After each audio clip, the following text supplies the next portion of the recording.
El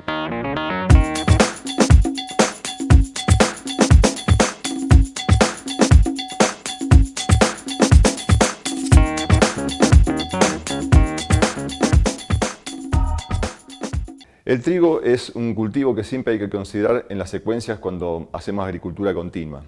Esto es así porque, digamos, es un cultivo que hace un importante aporte de carbono orgánico al suelo. En nuestro tipo de suelos tenemos que aportar todos los años alrededor de 4.300 kilos de carbono orgánico si es que queremos mantener los niveles de materia orgánica del suelo. Trabajos que hemos realizado, análisis que hemos hecho acá en el INTA de Marcos Juárez, de la región pampeana, nos dieron que, por ejemplo, para el ciclo 2010-11, los productores que hicieron soja sobre soja solamente aportaron el 66% de ese carbono orgánico. Los que hicieron maíz, soja, aportaron el 86% de esos 4.300 kilos, y solo los que hicieron maíz, trigo, soja o maíz, trigo, soja, soja de primera, aportaron 96 y más de 100% del carbono necesario para mantener los niveles de materia orgánica en el suelo. Por supuesto que esto varía de año a año, pero lo fundamental es que el trigo o las gramíneas estén en la secuencia de cultivo. Varía de año a año porque, por supuesto, cuando mejores rendimientos tengamos de un mismo cultivo, más aporte de carbono vamos a hacer al suelo. Por eso, el trigo es importante desde ese punto de vista, pero por otro lado, en nuestra zona, en nuestra región, ahora, con el problema que tenemos de las napas, es un cultivo importante para consumir agua. Es decir, es un cultivo importante para morigerar el problema de las napas altas que tenemos en la región. Para hacer un buen trigo hay que considerar varios aspectos. Uno de ellos es el agua del suelo, que digamos, este año la tenemos servida, el agua está. Es decir, el factor más importante que condiciona el rendimiento en esta zona en años normales, digamos, es el agua, ¿no? Y el segundo factor que condiciona el rendimiento es el nitrógeno del suelo. De todos modos, no hay que perder de vista otros aspectos muy importantes, como son la elección de la variedad, en cuanto a, digamos, que sea una variedad que pertenezca a un grupo de buena calidad, grupo 1 y grupo 2 de calidad de trigo, y también que sea una variedad de buen comportamiento de las enfermedades. O sea, son aspectos fundamentales a tener en cuenta. Y en cuanto a la fertilización, los tres nutrientes a los cuales había que prestar atención, como dije antes, uno es el nitrógeno, otro es el fósforo y otro es el azufre.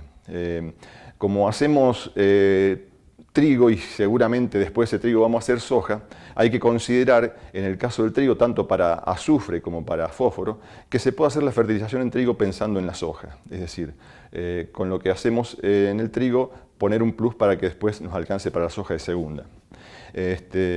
Y en cuanto al nitrógeno, hay que tratar de llegar a, con lo que hay en el suelo y lo que uno aporta como fertilizante, lleguemos a unos 150 kilos de nitrógeno. Y de esa manera podemos aspirar a los más altos rendimientos con condiciones muy buenas de humedad que tenemos. En cuanto al fósforo, los valores críticos, los últimos estudios que hemos hecho en la región pampeana nos dan que los valores críticos están entre 12 y 18 partes por millón de fósforo, en ese rango. Es decir, pero lo que hemos visto también en algunos experimentos es que cuando los valores están por debajo de 15 o 15 o menos, digamos, hay respuesta en el trigo y también hay respuesta en la soja posterior. En cuanto a los momentos de aplicación de los fertilizantes, tanto para fósforo como para azufre, hay que hacerlo desde el inicio del cultivo porque el cultivo los necesita desde el inicio, o sea que la fertilización habría que hacerla desde el inicio.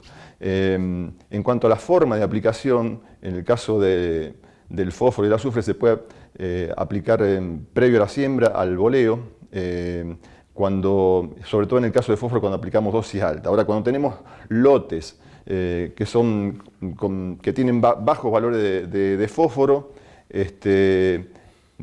si bien es importante poner una buena cantidad, también es importante que pongamos algo de esa cantidad, una pequeña cantidad a un costado y debajo de la semilla para que esté, porque el fósforo es un elemento poco móvil, entonces para que las plantas lo dispongan mejor.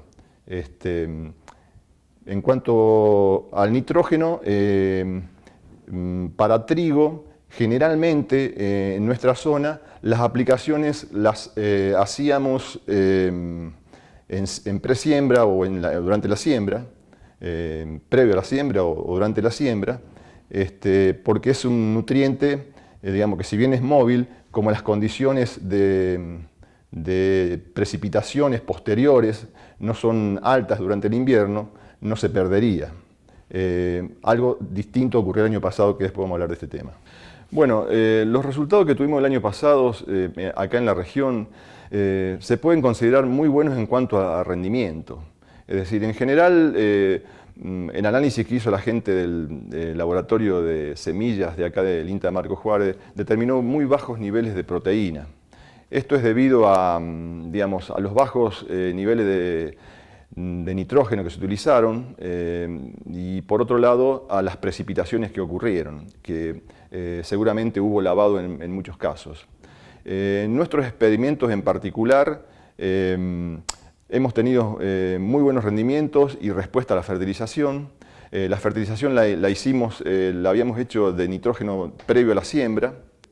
Creemos que hubo lavado de nitrógeno porque si bien los rendimientos obtenidos fueron buenos, o muy buenos, los porcentajes de proteínas no fueron buenos, no alcanzaron el valor de 11%, que es el valor crítico por debajo del cual la mercadería sufre rebajas y por encima del cual es posible encontrar recibir alguna bonificación.